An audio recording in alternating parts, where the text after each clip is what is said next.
Halo Baners, kembali lagi di channel Roda Kencana Ban. Kali ini kita akan membahas salah satu ban Cina yang mungkin sudah menjadi, teman-teman juga udah pada tahu ya, ini adalah ban Cina.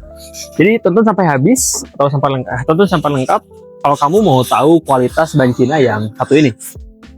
Bayangkan sebuah ban dengan nama yang mungkin belum populer Bridgestone, Michelin atau Dunlop, tapi diam-diam mulai menarik perhatian para pengguna mobil di Indonesia. Ya, ban ini adalah Sailun Atrejo. Dalam video kali ini, kita akan membahas secara mendalam tentang ban ini. Kita mulai dengan membongkar kekurangannya, lalu beralih ke kelebihannya. Dan akhirnya melihat apakah ban Sailun Atrejo ini benar-benar cocok untuk jalanan Indonesia yang penuh dengan tantangan. Kalau kita bicara kekurangan, hal pertama yang muncul adalah brand awareness. Ya, Sailun memang masih dianggap sebagai merek baru di mata konsumen Indonesia. Banyak yang masih ragu karena label Made in China sering dikaitkan dengan kualitas rendah, padahal itu tidak sepenuhnya benar. Karena kualitas ban Tiongkok sudah meningkat pesat dalam 10 tahun terakhir. Tetapi persepsi ini tetap jadi hambatan. Kekurangan kedua adalah umur pakai. Dibandingkan dengan ban premium seperti Bridgestone Turanja atau Michelin Primasi, daya tahan Sailun Atrejo cenderung lebih pendek. Rata-rata usia pakai ban ini bisa mencapai 35.000 km sampai 45.000 km dengan perawatan baik. Angka ini sebenarnya cukup oke, tapi masih kalah dibandingkan ban Jepang atau Eropa yang bisa tembus 50.000 km. Bahkan lebih. Jadi untuk pengguna yang mencari ban super awet, Sailun mungkin belum jadi pilihan utama. Selanjutnya ada soal tingkat kebisingan. Sailun Atrejo memang punya desain trend pattern dan sporty, tapi pada kecepatan tinggi, suara hem atau dengung dari ban kadang masih terasa di dalam kabin, terutama jika jalanan bergelombang. Dibandingkan ban premium yang lebih fokus pada teknologi peredam suara, Sailun masih harus mengejar. Kekurangan terakhir adalah after sales dan jaringan bengkel resmi. Walaupun Sailun sudah punya distributor di Indonesia, tetapi tidak sebanyak jaringan yang Jepang atau Eropa. Artinya, kalau ban rusak atau perlu klaim garansi, aksesnya tidak semudah ketika kita pakai ban Bridgestone atau GT Radial. Sekarang mari kita masuk ke bagian yang menarik. Kelebihannya, Sailun Atrejo punya banyak alasan kenapa ban ini mulai dilirik, terutama oleh pengguna mobil harian. Pertama adalah harga. Dengan bandrol yang relatif terjangkau, Sailun Atrejo memberikan value for money yang sulit ditolak. Misalnya, ban ukuran 195 60 ring 15 atau 205 55 ring 16 bisa lebih murah 20 hingga 30% dibandingkan brand Jepang. Jadi, untuk mereka yang ingin performa oke tanpa harus merogoh kantong terlalu dalam, Sailun Atrejo jelas menarik. Kelebihan kedua adalah daya cengkram di jalan basah. Ban ini dirancang dengan alur khusus untuk membuang air lebih cepat, sehingga mengurangi resiko aquaplaning. Tes di beberapa jalanan tropis menunjukkan Sailun Atrejo cukup stabil saat hujan deras. Hal ini sangat penting di Indonesia. Ketiga, desain sporty dan modern.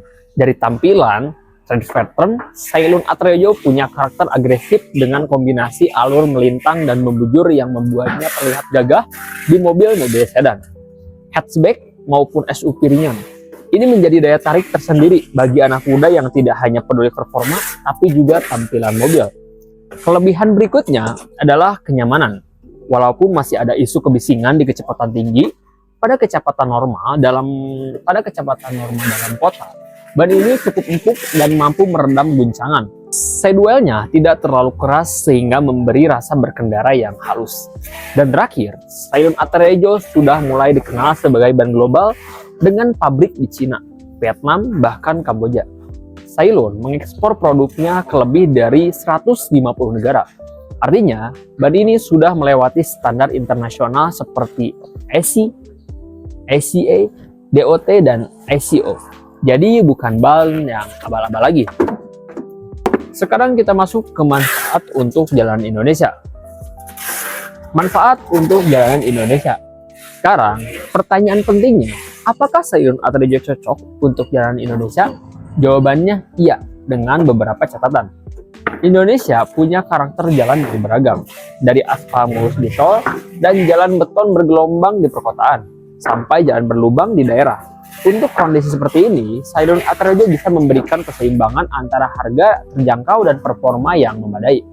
Di jalan tol, Sailun Atrejo cukup stabil hingga kecepatan 100–120 km per jam.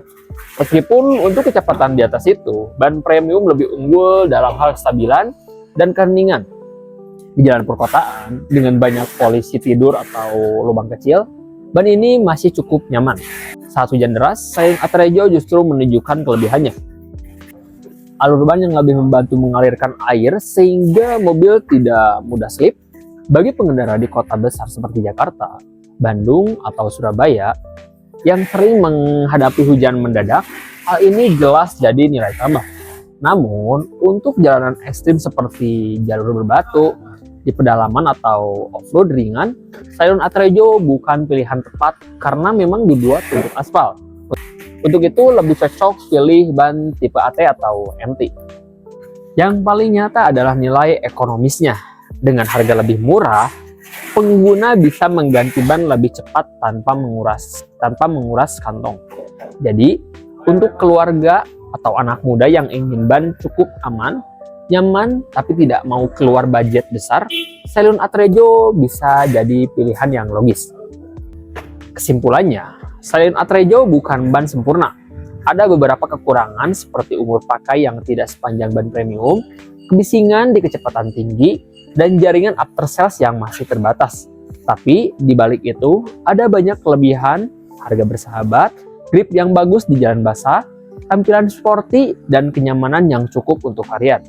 Untuk jalanan Indonesia yang penuh variasi, Sailun Atrejo bisa menjadi alternatif yang menarik, terutama bagi mereka yang mengutamakan value for money.